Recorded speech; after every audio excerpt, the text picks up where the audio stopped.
In the year 1876, 50 million people were alive in the spring. By the time the rains returned, they were not. The number is not an exaggeration. It is the conservative end of the scholarly estimate. The historian Mike Davis, in his 2001 study of what he called the late Victorian Holocausts, assembled the death toll figures from colonial archives, missionary accounts, government famine commission reports, and contemporary journalism, and arrived at a range of 30 to 60 million deaths across 3 continents between 1876 and 1879. The range reflects the genuine uncertainty in records that were not systematically kept, in regions where dying people were not counted. The 50 million figure is the midpoint. It is the most conservative estimate that the available historical documentation supports. Historians call what happened the Victorian Holocausts, a term that captures not just the scale of death but its mechanism. A global weather event of specific configuration converging with colonial policies that stripped grain reserves from the people most exposed, produced a cascade of crop failures across Asia, Africa, and Latin America that killed between 30 and 60 million human beings in the space of 3 years. The worst drought India had experienced in its recorded history. The worst famine China had seen in centuries. Crop failures in Brazil, Egypt, South Africa, the Philippines, and a dozen other regions simultaneously, not because of war, not because of disease, because the Pacific Ocean changed temperature in a specific way, and the rain stopped and the grain ran out. The event was an El Niño, among the strongest ever measured in the instrumental record.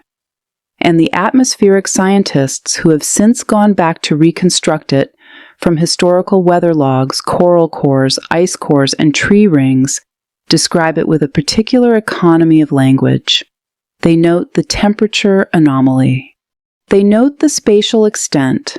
They note the year 1877 to 78, a moment when the ocean's behavior aligned in a specific configuration that the instrument record and the paleoclimate record both recognize as exceptional, even within a historical archive that extends more than 1,000 years. The instrument record in 2026 is recognizing it again. This is not the same claim as saying a repeat is coming. The monitoring system is better. The food supply chains are more distributed. The humanitarian response capacity is more organized.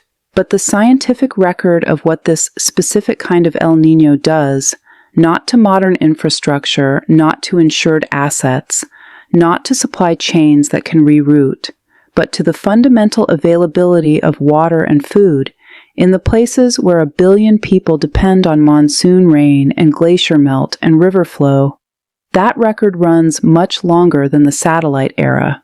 And that record is what the scientists who are not speaking loudly in public are reading carefully in private. 4 threads run through what follows.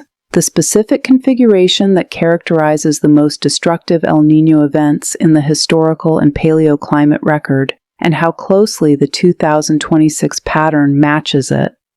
The historical collapses, not just 1877, but the ones that preceded it by centuries, reaching back to civilizations that were erased by weather events, the survivors did not have the vocabulary to name or the science to attribute.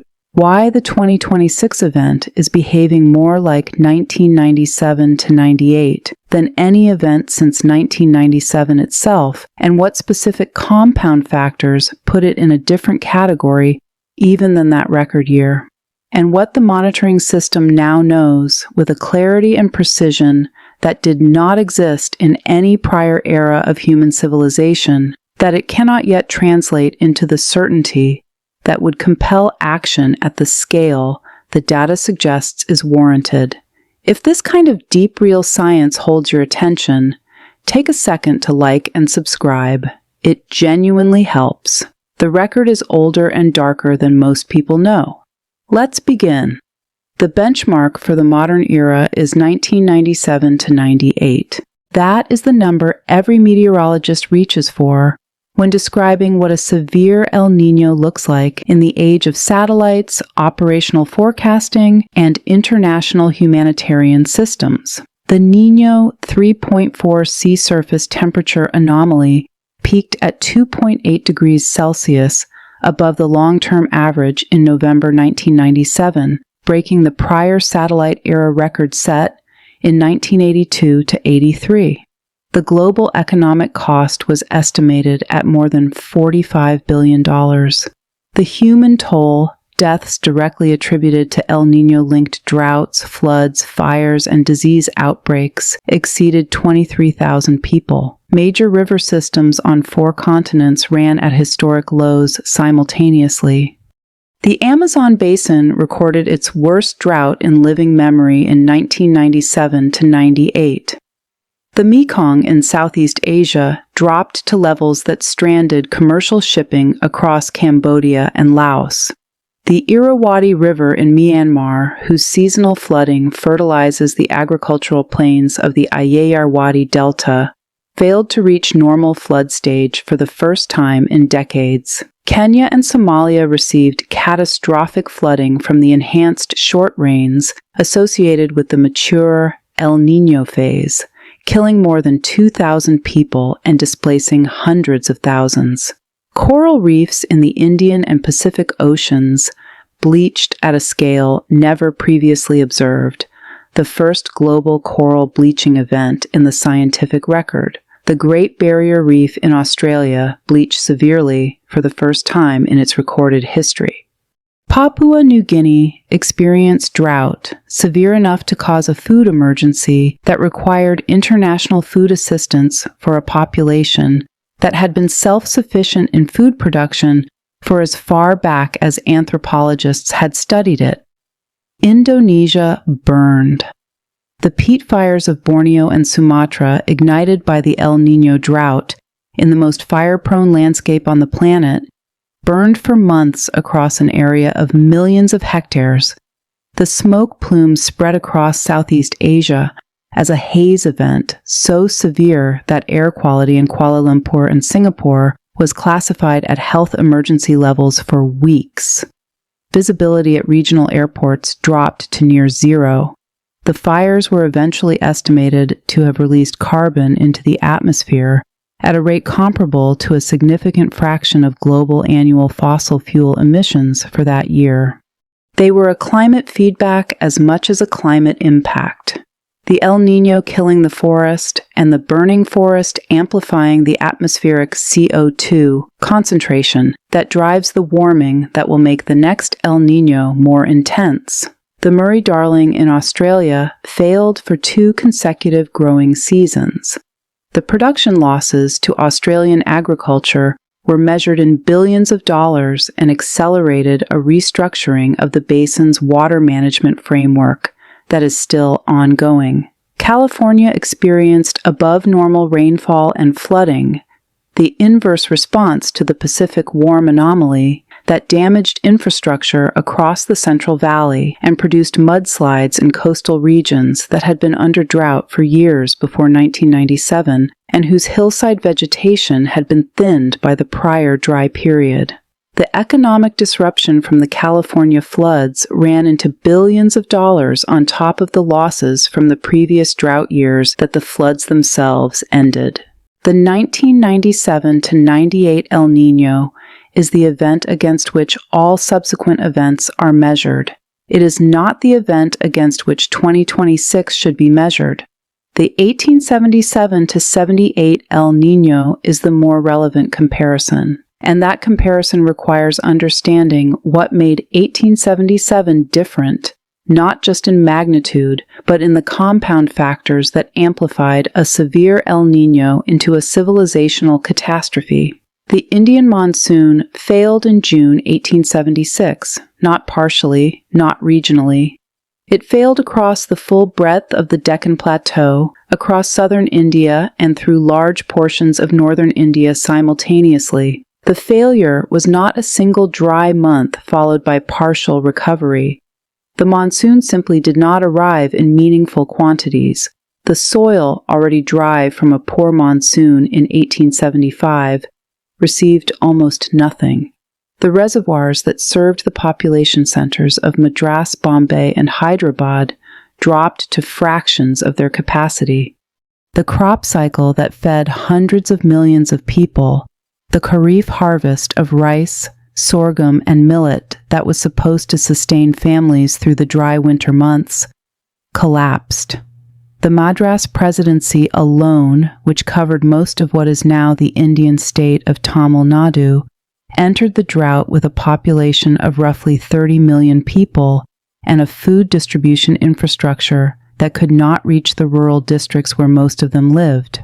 The first deaths from starvation were reported in October 1876. By early 1877, colonial administrators were receiving reports from district officers that described conditions that exceeded any language in the official government vocabulary for food distress. People were stripping bark from trees to eat. The dead were being left in the roads because there was no one strong enough to bury them. Cattle, which represented the agricultural capital of an entire generation of farming families, were dying by the tens of thousands. In the spring of 1877, the monsoon that was supposed to rescue the situation failed for a second consecutive year. It was then, in the second year of a compound drought, with reserves exhausted and the population already biologically compromised, that the mortality entered its most catastrophic phase. This alone would have been a food crisis. What made it a famine, what made it one of the deadliest famines in recorded human history, was the absence of any functioning emergency response proportionate to the scale of the event. The British colonial administration, operating under an economic ideology derived from the teachings of Adam Smith and Thomas Malthus, treated grain markets as self-correcting mechanisms regardless of the scale of disruption. The Viceroy, Lord Lytton, explicitly opposed government food distribution as a violation of free market principles.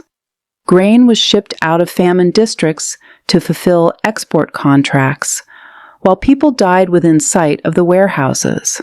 Famine relief camps were established at distances that required starving people to walk 20 or 30 miles on no food to reach them. The daily grain ration in the camps was calibrated to be lower than the ration provided to inmates in British prisons, on the theory that relief too generous would attract people who were not genuinely destitute.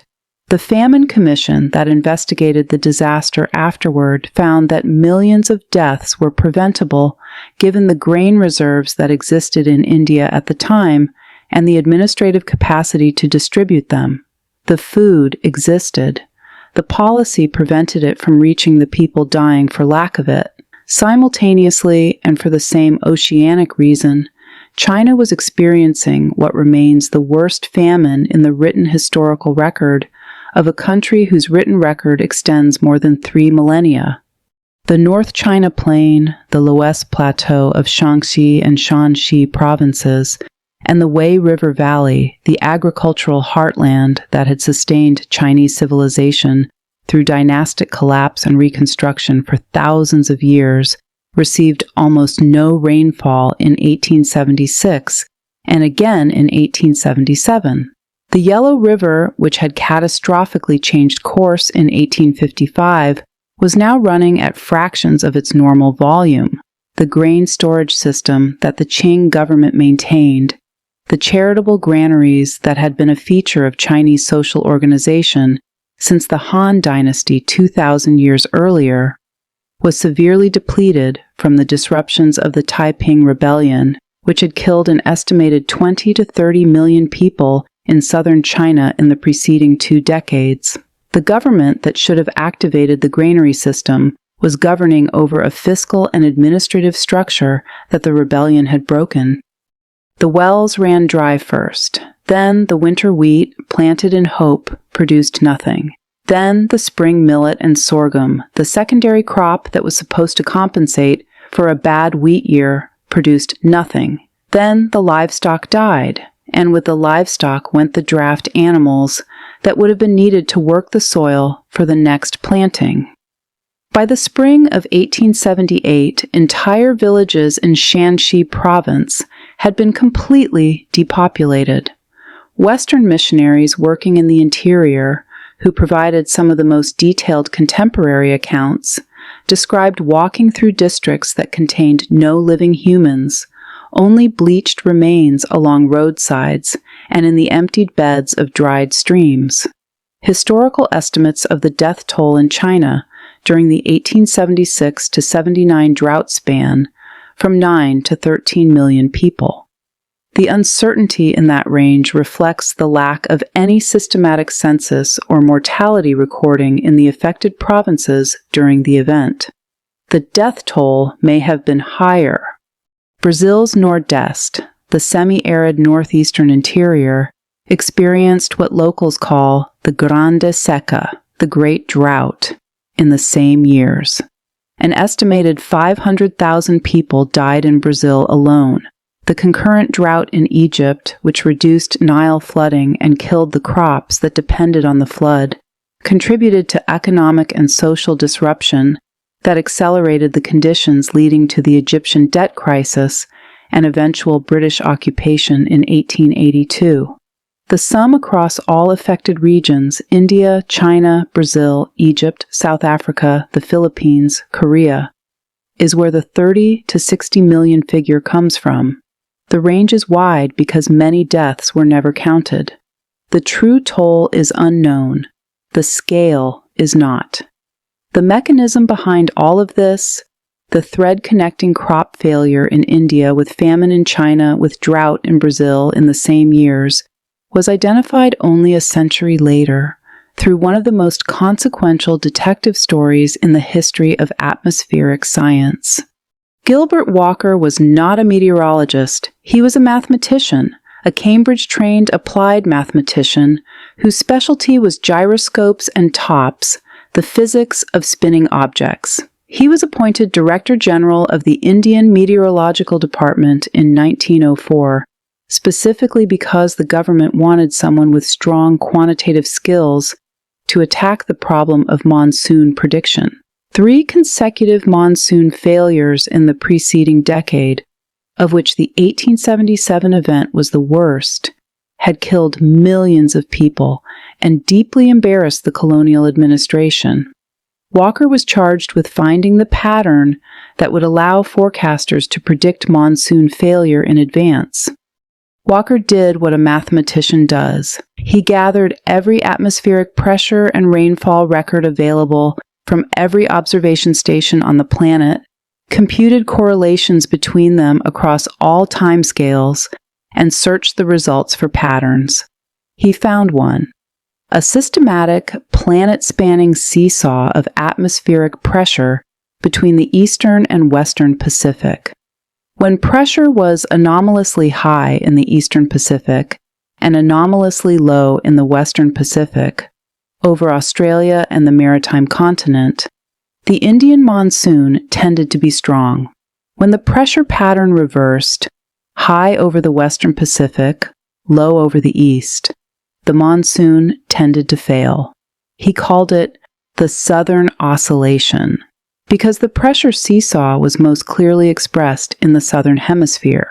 He published the work in a series of papers in the 1920s, and then the meteorological establishment largely ignored it for 3 decades, because Walker had no physical explanation for why the atmosphere over the Pacific and the Indian Ocean should be correlated at all. A statistical pattern without a mechanism was, in the view of the physics-trained meteorologists of the time, suspicious. The mechanism arrived from Jacob Bjerknes, a Norwegian-American meteorologist at UCLA, who was studying sea surface temperature maps of the equatorial Pacific in the late 1960s. Bjerknes recognized that the warm pool of water sitting in the western Pacific normally drove a specific atmospheric circulation. Warm, moist air rose near Indonesia and the Philippines, moved eastward high in the atmosphere, descended over the cold eastern Pacific, and flowed back westward at low levels as the trade winds, completing a loop that Walker had described as the Southern Oscillation. Bjerknes named this circulation the Walker Cell in honor of the man who had found it, statistically, without knowing its physical basis. When the eastern Pacific warmed, the phenomenon that Peruvian fishermen had been calling El Niño because it tended to arrive near Christmas, the driver of the Walker Cell weakened. The contrast between warm west and cool east diminished. The trade winds that maintained the contrast weakened. The warm water that the trade winds had been holding in the west sloshed eastward. The eastern Pacific warmed further. The trade winds weakened further. The Walker Cell collapsed. The monsoon failed. The Nordest dried. Australia baked. Everything Walker had found in his statistical correlations was, Bjerknes showed, the atmospheric signature of a single coupled ocean-atmosphere event, El Niño in the ocean, the Southern Oscillation in the atmosphere, one system, ENSO. Once Bjerknes published his synthesis, the history of El Niño suddenly became the history of civilizations. Because the paleoclimate record captures the signature of the Walker Cell's collapse in coral, in ice, in wood, in cave formations, proxy archives that extend the record of Pacific variability back far beyond any weather station or ship log. And that record is where the story gets darker than most coverage conveys. Here is what the historical and archaeological record actually shows, the part that does not appear in any operational climate forecast or humanitarian preparedness briefing. The Akkadian Empire, which unified Mesopotamia for the first time in the 24th century BCE and represented the first true empire in human history, collapsed abruptly around 2200 BCE. For decades, historians debated whether the collapse was driven by military invasion, political fragmentation, or economic failure.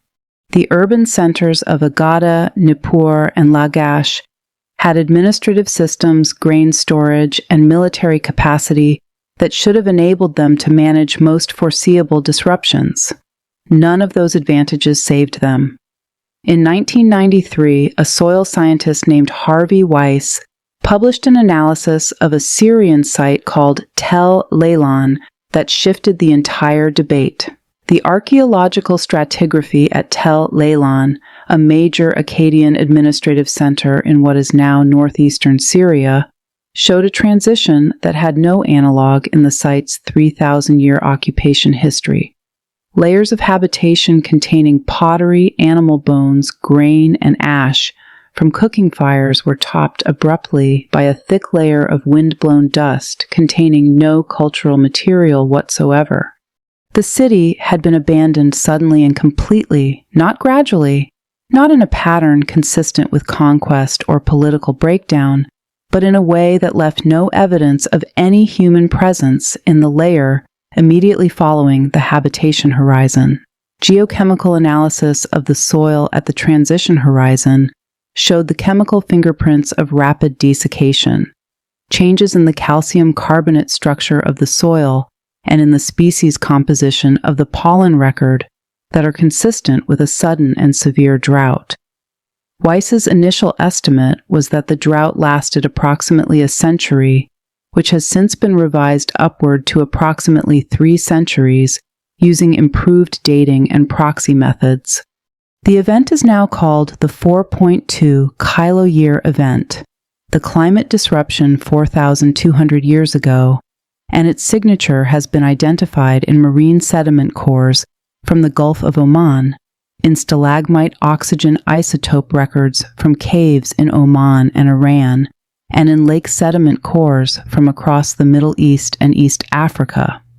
A civilization that controlled the agricultural surplus of the most fertile river valley on Earth, that maintained standing armies and administrative networks across hundreds of miles of territory, that had been accumulating state complexity for more than a century, could not survive a drought of sufficient severity and duration.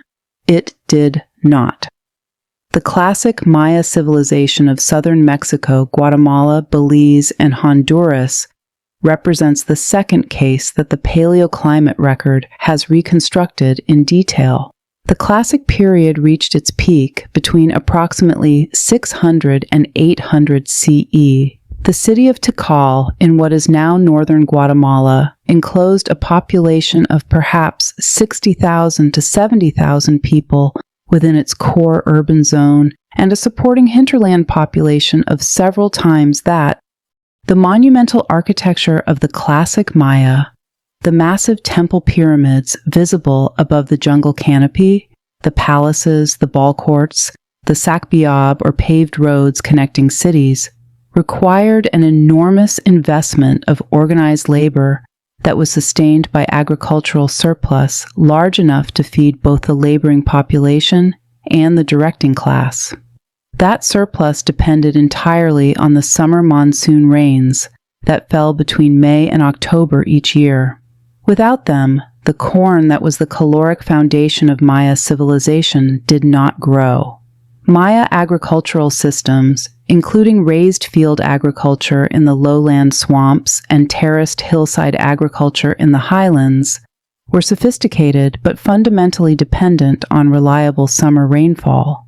The collapse came between approximately 800 and 1000 CE. 17 of the largest classic Maya cities were abandoned within 2 centuries. The abandonment was not a single event. It was a wave moving roughly from south to north and from interior to coast, consistent with a progressive deterioration of conditions that hit the interior lowlands first and hardest. Cities that managed their water resources more efficiently, that had larger or better maintained reservoirs, or that sat on more favorable limestone geology with better access to groundwater, lasted longer. Those with shallower reserves fell first. The paleoclimate record from this period, assembled from multiple proxy sources across the decades since 2000, shows a consistent signal. A series of multi-year droughts between approximately 800 and 1000 CE, each severe enough that the recovery period between consecutive events was too short for agricultural systems to rebuild reserves before the next drought struck. Lake sediment cores from Lake Chichancanab in the Yucatan show gypsum layers, chemical precipitates, that form only when lake water evaporates to a high concentration, exactly synchronous with the period of city abandonment. Titanium concentration in deep-sea sediment cores off Venezuela, which record the volume of freshwater runoff from the Caribbean mainland, shows a dramatic decline across the same period, indicating that the rivers feeding the Caribbean from the Maya lowlands were carrying far less water than in earlier centuries. The droughts did not destroy the Maya people. The population contracted catastrophically, but survivors relocated and rebuilt in different forms. What the droughts destroyed was the specific configuration of complex monument-building, record-keeping, long-distance trading civilization that the classic period represented. That configuration required reliable agricultural surplus, which required reliable rainfall, which the ENSO-linked droughts of the 9th and 10th centuries removed from the equation more completely than any military defeat or political crisis could have. And in the 14th century, the Khmer Empire, the civilization that built Angkor Wat and made Cambodia the dominant power of mainland Southeast Asia for half a millennium, began its decline. Angkor was the largest pre-industrial city on Earth, a metropolitan complex of several hundred square kilometers, housing perhaps 1 million people at its peak. Its existence depended entirely on an extraordinary hydraulic engineering system. A network of massive reservoirs called barays, each one several kilometers long, linked by canals and moats and sluice-controlled distribution channels that captured the monsoon rainfall of the wet season and stored it for distribution through the 7-month dry season. The West Baray alone, the largest reservoir at Angkor, held roughly 50 million cubic meters of water. The system required continuous maintenance, constant dredging to prevent sedimentation, constant repair of the earthen embankments, constant management of the sluice systems that controlled flow between reservoirs and canals. In the early 15th century, the system began failing. Sediment cores from the Tonle Sap Lake adjacent to Angkor document a pattern of severe drought punctuated by extreme rainfall events that is consistent with intensified ENSO variability. Tree ring records from across mainland Southeast Asia, produced from the centuries-old trees of Myanmar and Vietnam that have been sampled by dendroclimatologists in the past 2 decades, document multi-year drought events during this period interspersed with years of anomalously high rainfall, a pattern characteristic of ENSO cycles during a period of enhanced Pacific variability. The hydraulic infrastructure, which required constant maintenance and could not function under drought conditions, because there was not enough water to fill the reservoirs, fell into disrepair. When the flooding years followed the drought years, as the La Niña phases following strong El Niño events often bring extreme rainfall, the damaged infrastructure was further disrupted. The sequence of drought damage followed by flood damage, repeating across decades, exhausted the capacity of the Khmer state to maintain a system that the monsoon variability kept breaking. By the mid-15th century, Angkor was substantially abandoned. The population dispersed. The hydraulic system was reclaimed by the jungle. A civilization of extraordinary hydraulic sophistication was ended in significant part by the irregularity of the rainfall it was built to manage. This is the record the scientists read when they talk about what El Niño does at the upper end of its distribution. Not the $45 billion economic loss, not the insurance claims, not the supply chain disruptions, the collapse of civilizations that had managed their water and food for centuries, the abandonment of cities that would not be rebuilt, the deaths of tens of millions of people whose names were never recorded. That record is old. It is not abstract. And the 2026 configuration of the Pacific and Indian Ocean is matching specific features of the pattern that marked the most consequential events in that record. Here's the part that forecasters are not saying out loud in press briefings, but that the data now available makes possible to say plainly. The 2026 El Niño is behaving like 1997 to 98 in its surface expression. The Niño 3.4 index has been running at anomaly levels consistent with a strong event. The pattern of sea surface temperature anomaly across the equatorial Pacific has the characteristic east-west tilt that marks a well-developed event. The trade winds have weakened significantly. The Southern Oscillation Index has been persistently negative. The subsurface Kelvin wave structure visible in the TAO buoy data shows warm anomalies at depth in the eastern Pacific that are consistent with the early to middle stage of a significant event. The atmospheric bridge that couples the Pacific warming to distant precipitation patterns, the changes in upper-level wind patterns over South Asia, East Africa, and the Americas that are the proximate cause of regional drought and flood anomalies is already beginning to establish itself in the global circulation patterns that seasonal forecast models are tracking. So far, this places 2026 in familiar territory, serious, historically significant, demanding of serious response. What puts 2026 in a different category is the baseline against which the El Niño anomaly is developing. The 1997 to 98 El Niño developed in a world where the global mean sea surface temperature was approximately 0.3 degrees Celsius above the pre-industrial baseline. The 2026 El Niño is developing in a world where the global mean sea surface temperature has been running above the pre-industrial baseline by more than double that, and where 2 consecutive years, 2023 and 2024, have produced new records for global mean sea surface temperature that exceeded prior records by margins large enough to prompt open discussion among oceanographers about whether some additional non-linear heat release mechanism had temporarily engaged.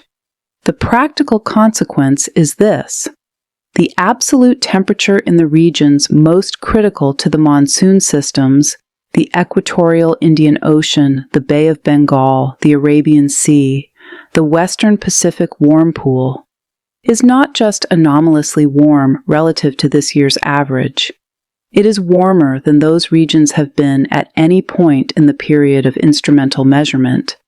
The monsoon circulation, which is driven by the temperature contrast between the warm ocean and the relatively cooler Eurasian landmass, is operating against an ocean baseline that has shifted the entire system into new thermodynamic territory. The Indian Ocean is the specific case that carries the most weight for the 1.5 billion people whose food supply depends on the South Asian monsoon.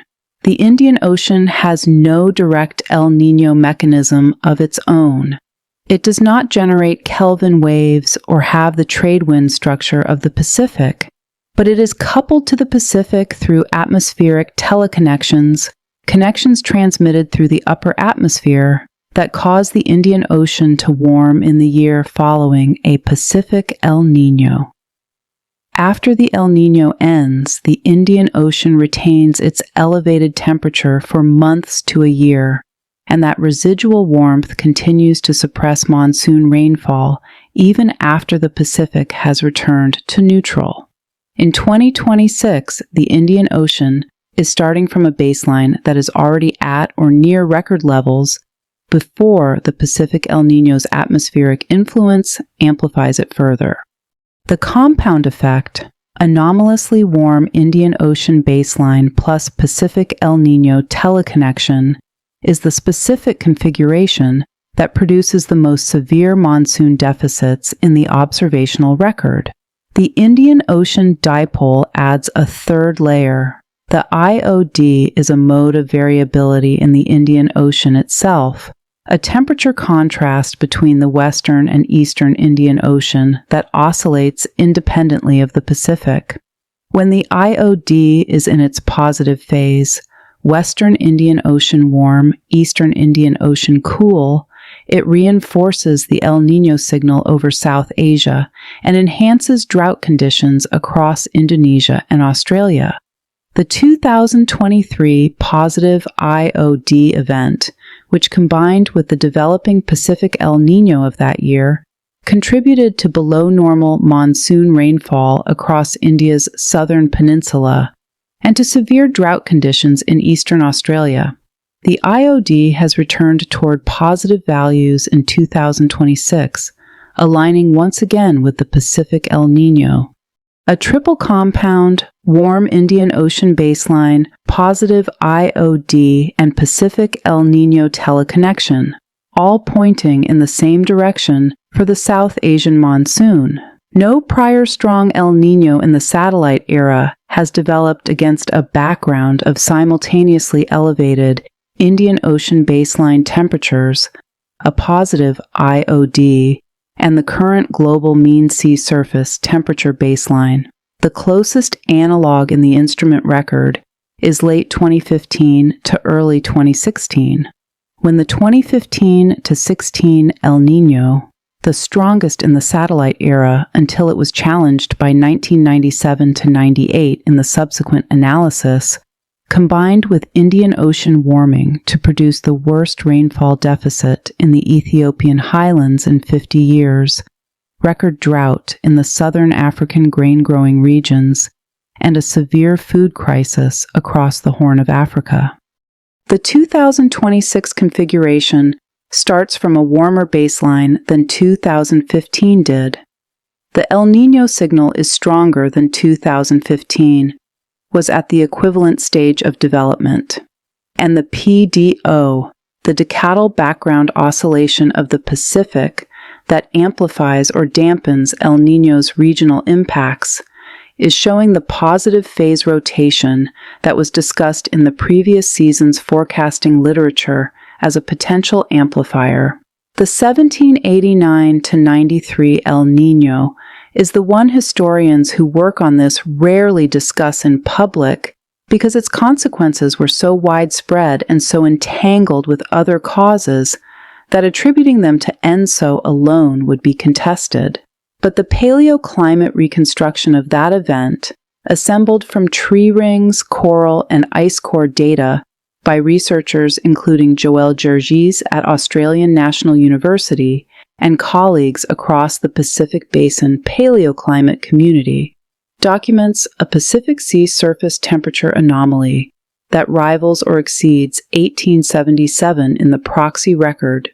The 1789-93 period coincides with crop failures and famine in Japan, India, Egypt, and across the Middle East and North Africa. It coincides with the drought that destroyed French grain harvests in 1788, contributing to the food price crisis that was one of the proximate triggers of the French Revolution in 1789. History books do not typically identify the El Niño as a cause of the French Revolution. The paleoclimate record suggests it was a contributing condition. The oral and written records of 19th and early 20th century famines in India, China, Ethiopia, Sudan, the Sahel, Brazil, consistently show the same structure. A Pacific configuration produces monsoon failure. Monsoon failure produces crop failure. Crop failure produces famine when institutional response is inadequate and populations have no reserve. The ENSO is the original cause. The institutional response, or its absence, is the multiplying factor that determines whether the mortality is thousands or millions. Now focus on where the historical death toll came from. Not from the ocean temperature anomalies themselves, from what those anomalies do to the monsoon systems that feed the most densely populated agricultural regions on Earth. The South Asian monsoon system serves approximately 1.5 billion people directly. India's agricultural economy employs more than 40% of the workforce. Its food production is calibrated to a monsoon that arrives in June, peaks through July and August, and retreats by October. The irrigation infrastructure, the crop varieties, the planting schedules, the market timing, everything in the agricultural system of India's rain-fed regions is organized around that rhythm. When the monsoon is delayed by weeks, the window for planting closes before the soil has been adequately prepared. When it is reduced in volume, crops that were planted on the assumption of normal rainfall fail before they can be harvested. When it is absent for a full season, everything planted in the normal window fails, and the emergency response systems begin determining how many people will go hungry and for how long. India in 2026 has food reserve systems, an operational drought early warning framework, and government procurement and distribution programs that did not exist in 1877. The Food Corporation of India, established in 1965, maintains central grain buffer stocks specifically to enable food security during poor harvest years. The public distribution system reaches hundreds of millions of households through a network of fair price shops that was constructed precisely to prevent the kind of administrative failure that killed millions in 1877. The National Food Security Act, passed in 2013, extended legal entitlement to subsidized grain to more than 800 million people. These are genuine achievements. They represent the institutionalization of the lesson the 1877 event wrote in millions of lives. Those systems are real, They have managed prior El Niño droughts, including the 2002 to 2003 and 2009 to 2010 events, without the mass mortality that characterized the 19th century events. The question is whether the compound configuration of the 2026 event, warmer baseline positive IOD-PDO amplification, can produce a monsoon deficit large enough to exceed the calibration of those systems, not overwhelm them catastrophically and immediately, exceed them gradually at the margins in the districts with the least institutional coverage, among the populations with the least reserve. The people who will feel this most acutely in 2026 are not in the monitoring centers reading the Niño 3.4 index. They are in the Sahel, where pastoral communities are navigating the aftermath of multiple consecutive drought years and whose grazing reserves have not recovered from the 2022-23 food crisis. They are in the highlands of Ethiopia and Somalia, where the failure of the long rains in 2022 was the worst in the satellite record for the Horn of Africa and left communities with depleted reserves that have not been rebuilt in the 3 years since. They are in the northern tier of India, Rajasthan, Uttar Pradesh, Bihar, Madhya Pradesh, where groundwater tables are dropping because of over-extraction, and where a monsoon deficit in 2026 would compound an already stressed water availability picture. They are in the communities of northern Mozambique and southern Zimbabwe, where the 2019-20 Cyclone Idai and subsequent droughts have left agricultural systems in a fragile and incomplete recovery. For these communities, the 2026 El Niño is not a sea surface temperature anomaly measured in the Niño 3.4 region of the equatorial Pacific. It is the next monsoon, the next planting season, the next decision about whether the food stored from the last harvest is enough to carry a household through to the next one, given that the next one depends on rain that the satellite data suggests may not arrive in the volumes that the planting decision assumed. The 1877 event killed people not because the monsoon failed. Monsoons have always occasionally failed, but because the failure was more complete and more geographically extensive than prior failures, because it ran for multiple consecutive seasons without recovery, and because the institutional systems that should have buffered the population from the agricultural shortfall did not function at the scale the event required. The third factor, institutional failure, is the one that modern governance is supposed to have addressed. The first two factors, depth and geographic extent, are the ones that the 2026 configuration's compound structure puts back into play at levels the operational record does not adequately represent. The instrument record can measure the ocean. The paleoclimate record can show what happens to civilizations when the ocean does this. The gap between those two records is the gap the 2026 situation is living in. That gap is not ignorance. It is a specific kind of known unknown, a region of the probability distribution that the operational forecast system's historical calibration does not cover, that the scientific literature describes clearly, and that the humanitarian response architecture has not yet been designed around. NOAA's Climate Prediction Center, the Japan Meteorological Agency, and the European Center for Medium-Range Weather Forecasts all publish seasonal outlooks projecting enhanced drought probability across southern Africa, the southern tier of South Asia, and Australia's eastern agricultural regions for the coming season. Enhanced flood probability for coastal Peru and Ecuador. These are the standard regional signatures of a strong El Niño, well documented and well communicated in the frameworks that food security agencies and emergency managers use as their planning inputs. The chain from satellite data to operational planning document exists. When ANOAA Seasonal Outlook says increased drought probability for the Horn of Africa, the WFP and FEWS Net produce food security assessments. Governments are notified, pre-positioning decisions are made. That system functions. It has saved lives that the 1877 framework could not.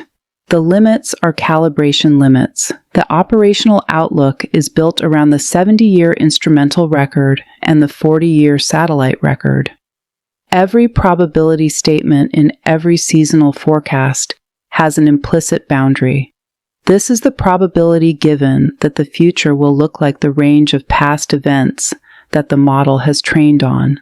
When an event emerges from a background state that has no precedent in that training record, a global ocean 0.4 degrees warmer than the warmest prior baseline, a compound triple mode alignment of Pacific ENSO, Indian Ocean Dipole, and PDO that has not been observed together in the satellite era, the probability statements produced by the model are not wrong exactly, but they are not covering the full distribution of possible outcomes. The upper tail of the distribution extends further than the model's historical training can reach. This is not a criticism of the operational forecast system. It is a description of an inherent limit in the application of empirically calibrated models to situations that partially exceed their empirical training. It is the same limit that made 1982 a surprise to models that had never seen an El Niño develop from the eastern Pacific end of the basin rather than the western end. Models trained on prior events cannot fully anticipate events that have features with no prior analog. What FEWS Net, the International Food Policy Research Institute, and the academic community working on climate food system connections have been documenting for the past decade, is the degree to which the most exposed populations enter each El Niño event with depleted buffers from the previous one. The 2022-23 compound La Niña, which was itself exceptional in its strength and duration, caused agricultural failures across the Horn of Africa and the Sahel that were still being assessed when the 2023-24 El Niño began developing. Communities that had not rebuilt reserves from 2022 entered 2023 already stressed. The food security baseline at the onset of 2026 reflects the cumulative residual of those prior events. The 2026 El Niño is not landing on a population that started 2026 fully recovered from 2022. In the most exposed regions, it is landing on a population that has been under consecutive stress for 4 years. The historical pattern is clear on what this compound structure produces. The 1877 Great Drought was not the first drought in India's history. It was a severe drought landing on a population that had already experienced drought-related stress in the preceding years and had not fully recovered its agricultural reserves before the 1877 season failed. The 1788 French harvest failure, the one that contributed to the revolutionary conditions of 1789, followed a sequence of difficult years in which rural France had been progressively depleted. The compounding of consecutive stress events is the pattern that separates manageable drought from civilizational disruption across the entire historical record. The 1789-93 El Niño itself belongs in this conversation, though it is rarely discussed. Paleoclimate reconstructions from coral cores in the Pacific and tree ring records from across the Northern Hemisphere document a major ENSO event beginning in 1789 and persisting through the early 1790s. The same period saw monsoon failure across India, severe drought in Egypt reducing Nile flood levels to their lowest in decades, and crop failures across the Maghreb that contributed to famine conditions in Ottoman North Africa. In France, the 1788 harvest failure, which was driven by a different atmospheric mechanism but occurred within the same planetary circulation anomaly, produced the bread shortage that brought hungry crowds to Versailles in October 1789 and accelerated the trajectory of a revolution that had been building for other reasons. The El Niño did not cause the French Revolution, but it arrived at a moment when the food system of France had no margin left, and the absence of margin is what turns political crisis into social collapse. The 2026 El Niño is arriving in a global food system that has been running at elevated stress for 4 years. That is the context the sea surface temperature anomaly does not contain by itself. It is the context the historical record insists must accompany the measurement. The 2026 monitoring system is the best that has ever existed. The Tau array, the Argo floats, the satellite altimeters, the atmospheric reanalysis products, they are reading the Pacific's current state with a precision that would have been impossible in any prior era. They show what is happening. They project forward with skill that measurably exceeds climatological chance. And they communicate that projection to food agencies, water managers, and emergency planners in near real time through systems that did not exist in 1997, let alone 1877. What they cannot do is contain the future inside the range of the past 70 years. The Pacific does not know that 1950 is where the instrument record begins. It does not know that the humanitarian preparedness system was calibrated in decades when the global ocean baseline was 0.4 degrees cooler. It does not know that the populations now in the exposure zone of this event have been under consecutive climate stress for 4 years and arrived at 2026 with depleted reserves that normally would have been rebuilt in the intervening seasons. The global commodity systems feel this in real time, though they rarely explain it in these terms. Wheat prices move when the Australian winter crop forecast deteriorates. Rice prices move when South Asian monsoon deficits reduce production estimates. Palm oil prices move when Indonesian and Malaysian drought reduces fruit yield. These market movements are the economic nervous system's response to what the Pacific is doing to agricultural production across the hemisphere. In 2022 to 23, the compound La Niña contributed to food price stress that was felt most acutely in import-dependent countries across the Middle East, North Africa, and Sub-Saharan Africa, regions that cannot produce their own food equivalents and have limited fiscal capacity to absorb price spikes. The WFP's 2023 annual report documented the highest number of people in acute food insecurity since the organization began tracking the metric. That was the baseline entering 2026. The historical record does not tell us that 50 million people will die from the 2026 El Niño.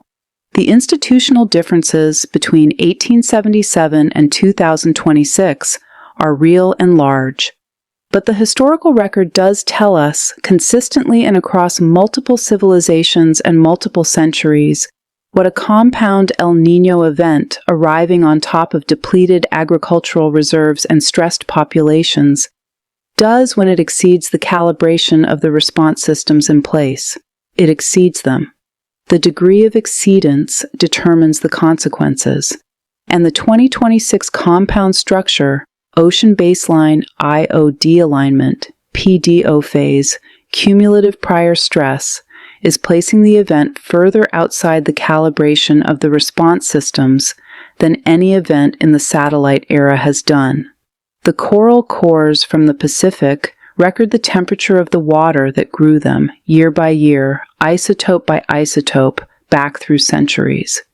The oxygen isotope ratio in each year's growth band reflects the temperature of the ocean water during that year's growth season, with a precision that, when cross-referenced with other proxy records, allows researchers to reconstruct sea surface temperature anomalies in the equatorial Pacific going back as far as 1,000 years.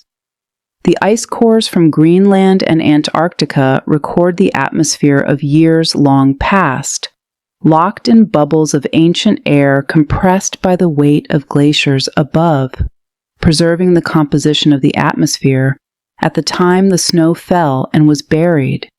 The tree rings of the long-lived conifers of North America, bristlecone pines that have lived for more than 4,000 years, Douglas firs whose ring records extend back a millennium, the cedars of the Middle East, the kauri trees of New Zealand all record the rainfall and temperature of their growing seasons in the width and density of each annual layer, building a living archive that extends the record of ENSO variability far beyond the first weather station. These archives speak a consistent language across their different physical media. The Pacific reorganizes on cycles of years and decades and centuries. The most extreme events in that reorganization reach beyond anything the short instrumental record has ever captured. The societies in the path of those extremes are the ones that discover the outer limits of what human organization can sustain. The ones that survive do so by having built, in advance of the event, the buffers that the event will consume. The ones that did not build those buffers in time discover the limits when the monsoon fails and the grain runs out, and there is nothing left to fall back on.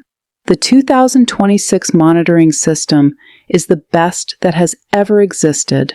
The 2026 El Niño is the strongest compound event that has developed since the monitoring system was built. The 50 million who died in 1877 did not die because the El Niño that year was physically unprecedented. They died because the event exceeded the capacity of the systems that were supposed to buffer them from it. Those systems were weaker than today's. In the regions where today's systems are strongest, where food reserves are deep, where distribution infrastructure is robust, where early warning reaches the most exposed communities in time to act, the 2026 El Niño will likely be managed as a serious but survivable disruption. In the regions where today's systems are weakest, the question of whether they can absorb what 2026 is bringing is a question the satellite data can raise clearly and answer only partially. The coral remembers. The tree ring remembers. The ice remembers. The Pacific has done this before. In 1877, in 1789, in the century that ended the classic Maya, in the decades that silenced Angkor, in the centuries before writing when the Akkadian cities emptied and the dust blew in. The instruments are reading the same configuration now.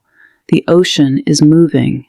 The question that remains, the question the historical record insists must be asked, is not whether the signal is real.